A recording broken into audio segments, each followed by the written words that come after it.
се наоѓа во еден прекрасен парк ботанички, парк во Брисел, што е многу стар, се простира на 6 хектари таму кога што прочитав.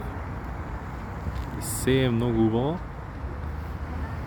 И што ми фати внимание, има на стара катедрала, кој знае колку стара, не знам.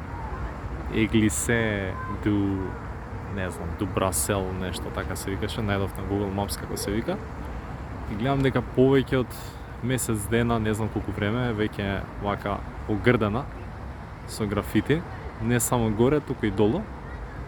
И многу се зачуив, на вратата дури има како 12 луѓе, што претпоставам дека се 12 апостоли. И им се е нацртано, не знам, трепки, карми на устите и така натаму и така натаму. И ме потсети на нешто што го прочитав во прво послание до Коринтијаните од апостол Павле, а тоа е во 3 глава, 10 стих, кај што вели: според Божјата благодат, како што ми е дадена, јас како мудар градител поставив темел, а друг надзидува. Само секој нека пази како надзидува. Зашто никој не може да постави друга основа освен положената, а таа е Исус Христос. И сега што не кажеш како е ово поврзано со оваа катедрала, иако стихот вака директно мислам дека не е зборува за физички градби, туку за она што е градено во поглед на црквата.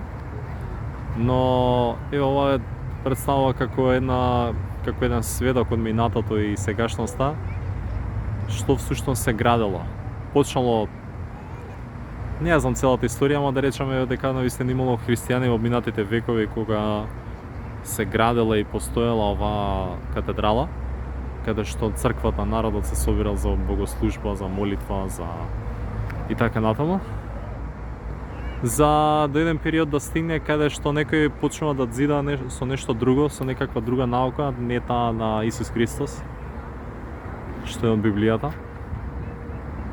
И на тој начин се сее друго семе, кој дава други плодови и ги гледаме плодовите моментално. Гледаме арапско, палестинско знаме, гледаме некои други, не знам, имиња, што и да се графитите на црквата, на катедралата.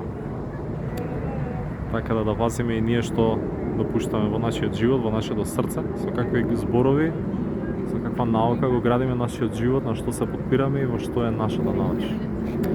Поздрав, дечки!